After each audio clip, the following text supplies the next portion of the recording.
Today, a small armada of hope, the global Sumud flotilla, cuts through the Mediterranean waves. This is not a military fleet, but a civilian mission armed with conscience, carrying food, medicine, and baby formula.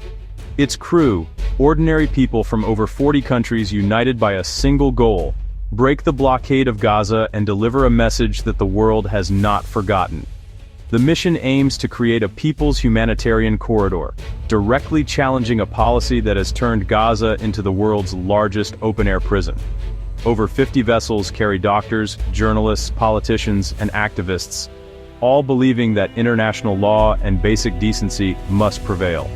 They sail toward a coast sealed off for years, where needs are immense and the world's response has been muted. The risks are high. Israeli warships shadow them. Cyber attacks threaten their navigation. But their resolve is unwavering. This is not a state-sponsored initiative, but a grassroots movement, powered by volunteers and small donations. They act for Gaza's 2 million people, half of them children, enduring a crisis that should shock the world's conscience. As of October 1, 2025, the flotilla is just over 100 nautical miles from Gaza. The final, most dangerous hours approach, but the resolve on board remains firm.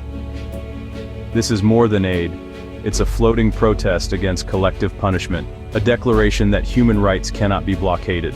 The world is watching to see if this fleet of conscience will complete its peaceful mission. To understand the flotilla's urgency, you must understand Gaza's reality. Over 95% of Gaza's water is contaminated, leading to rampant disease, especially among children. Hospitals teeter on collapse, plagued by power cuts and shortages of medicine and equipment. Since October 2023, over 66,000 have died, and more than 160,000 have been injured. The blockade has decimated the economy, leaving most families dependent on aid. Children grow up surrounded by destruction and trauma, with little hope for relief. The blockade punishes an entire population for the actions of a few. The flotilla sails for them, to bring not just milk and medicine, but hope. It's a reminder that beyond the horizon, the world still cares.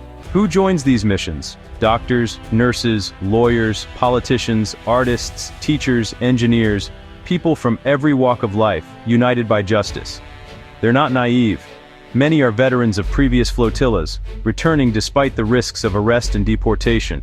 Christian Smalls, American labor organizer, and Jacob Berger, Jewish-American actor, are among those on board, showing solidarity transcends nationality and faith. The flotilla's principles: transparency, non-violence, and civil disobedience. Cargo is declared and open to inspection. Every participant is trained in non-violent resistance. Their strategy is moral force, placing their bodies on the line to challenge injustice. To attack a peaceful civilian mission in international waters risks global condemnation. Their reasons are diverse: faith, politics, personal conviction, or simply refusing to look away. They believe ordinary people can make a difference where governments have failed. They sail because their conscience demands it. This is a microcosm of the world we wish to see. They are the bridge where politicians have built walls. The Global Sumud Flotilla follows a legacy of resistance at sea. Since 2008, activists have challenged the blockade, proving the sea can be a path for solidarity.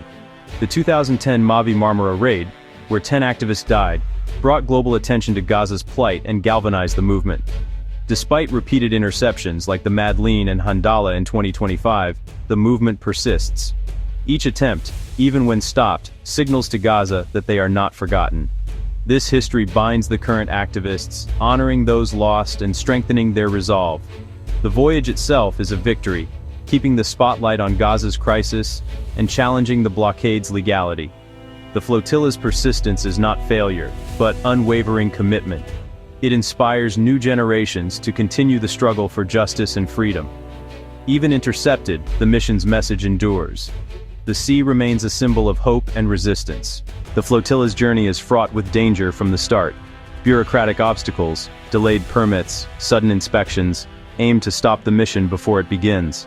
At sea, old vessels face storms and mechanical failures, testing the crew's resolve.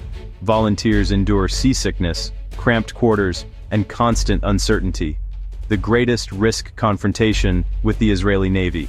As Gaza nears, surveillance intensifies. Drones, warships, electronic warfare, and psychological tactics. Activists expect possible violent interception, arrest, and harsh treatment. Yet they sail on, shielded by non-violence and the belief in human rights. Their only weapons cameras, principles, and unshakable resolve. The world watches as they risk everything for justice. The flotilla stands at the center of a fierce war of narratives. Israel calls it a provocation, accusing organizers of ties to Hamas, and framing the blockade as a security measure. Officials claim the mission is a political stunt, not genuine aid. Flotilla organizers reject these accusations, demanding independent verification and citing international law. They argue their action is a moral and legal response to an illegal blockade. This is a David and Goliath struggle, a powerful state versus citizens armed with conviction. Organizers invite neutral inspections, challenging Israel to prove its security claims. Their refusal, they argue, reveals the blockade's true purpose: to isolate and punish Gaza's population. The flotilla's stand is a test of international conscience. The flotilla's journey is amplified by global support. Around the world, citizens organize vigils, demonstrations, and campaigns, pressuring governments to act. Nobel laureates, artists, and intellectuals lend their voices, calling for safe passage. In the U.S., members of Congress demand protection for American participants, warning against violations of international law. Human rights organizations like Amnesty International and Adala back the mission, providing legal and moral support.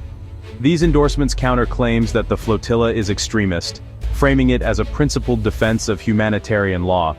International journalists and medical professionals join, challenging the information blockade on Gaza. The media boat aims to break both the physical and narrative siege. Cameras and foreign passports raise the stakes, making violent interception a greater political risk. The world's eyes are on the flotilla, demanding accountability. The global Sumud flotilla is more than boats or aid. It's a living symbol.